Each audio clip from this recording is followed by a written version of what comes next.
तो कलेक्टर साहब ने मुझे कहा कि मैं आपकी बात का प्रसंज्ञान लेते हुए आज राज्य सरकार से बात करता हूं इस विषय में कि राज्य सरकार का क्या निर्देश आता है। और निर्देश आते ही मैंने कहा साहब इसमें आपको धार्मिक सुनो ना, मैं वो मम्मी जी की पुरानी गोल्ड ज्वेलरी नहीं पहनना चाहती। क्यों ना हम तनिष्क ज्वेलर्स चलें, जहां हमें पुरानी 22 कैरेट या ज्यादा की गोल्ड ज्वेलरी पर मिलेगी 100% exchange value. Visit Tanishq jewellers at India motor circle, Ajmer. TNC applied. आज अभी माननीय जिलाधीश महोदय से मैं मिला हूं और मैंने उनको निवेदन किया कि जब कोविड की वापस नई गाइडलाइन आ गई, पिक्चर हॉल खोल दिए, स्विमिंग पूल खोल दिए, स्कूल खोल दिए, सब कुछ खोल दिया।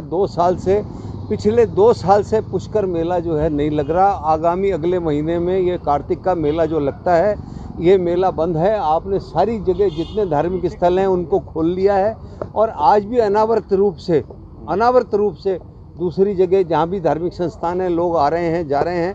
पुष्कर मेला अपनी अंतर्राष्ट्रीय ख्याति के साथ साथ एक बहुत बड़ा राजस्थान का नहीं हिंदुस्तान का पशु मेला है, जहाँ महाराष्ट्र से, पंजाब से और गुजरात से सब जगह से पशुपालक आते हैं और गायें आती हैं, भैंसें आती हैं, दूसरे और जानवर आते हैं। तो इस विषय में कि अगर इसको गंभीरता से नहीं लिया जाए, लोगों की रोटी रोजी का सवाल है। और इस विषय पर उन्होंने कहा, जब उनका आज मैंने ध्यान आकर्षित कराया, कोविड-5 जो गाइडलाइन नई आई है उसमें सरकार द्वारा कोई ऐसा नहीं है।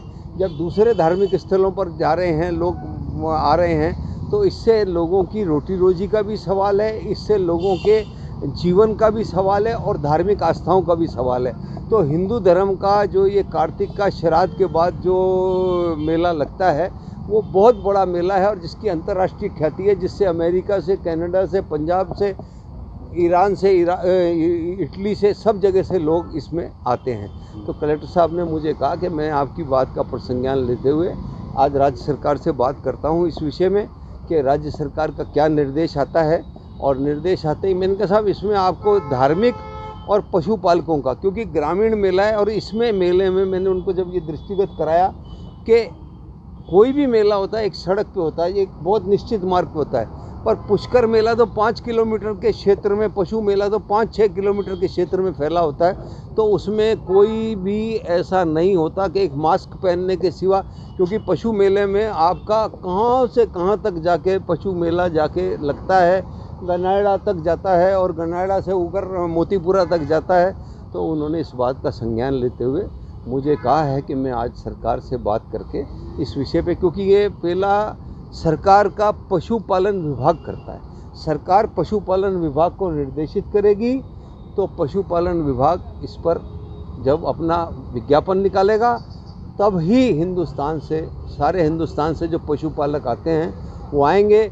जितनी बड़ी खरीद फरोख्त हिंदुस्तान के अंदर पुष्कर में पशुओं की होती है, उतनी किसी भी मेले में आज तक हिंदुस्तान में कहीं नहीं है। अब क्या मानते हो कि नवरात्र भी आ रहा है, नवरात्रे में भी फिर बंद कर दिया जाता है, जैसे अभी गणेश जी विसर्जन का था तो फिर देखिए ये एक सड़क का मामला था।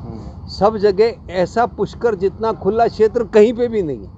आपका दरगाह का है तो दरगाह एक मुख्य सड़क से चल करके इंदर कोट और खादिम मोहल्ला तक ही तो जाता है, और मेला कहाँ जाता है? पुष्कर मेला कहाँ से शुरू होता है? पुष्कर मेला जो नोटिफाइड 144 जो धारा नोटिफाइड एरिया वो कहाँ तक है? उसकी क्षेत्र सीमा 7 किलोमीटर है।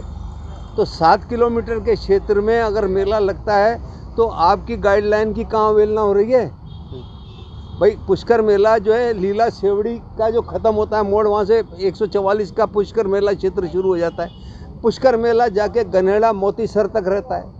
मेला आप सब अजमेर वासी हम सब जानते हैं कि मेला कहाँ तक भरता है। जब मेला इतनी खुली जगह में भरता है, कोई मेला मैं कोई रंग जी के मंदिर का या ब्रह्मा जी मंदिर की बात नहीं कह रहा, मैं तो संपूर्ण क्षेत्र की बात कर रहा हूँ। और संपूर्ण क्षेत्र में भी धार्मिक आस्थाएं हमारी सबसे ऊपर हैं। धार्मिक आस्थाओं को सबको इस देश में संविधान में अपनी धार्मिक स्वतंत्रता है, पर पशुपालकों का भी तो हित है बीच में। तो पशुपालकों को भी देखना पड़ेगा, धार्मिक आस्थाओं को भी देखना पड़ेगा। और जब सरकार ने इतना लिबरलाइजेशन कर दिया, इसमें सब में ढील दे दी, तो इसमें भी ढील देनी चाहिए। मेरा तो ये विनती है सरकार।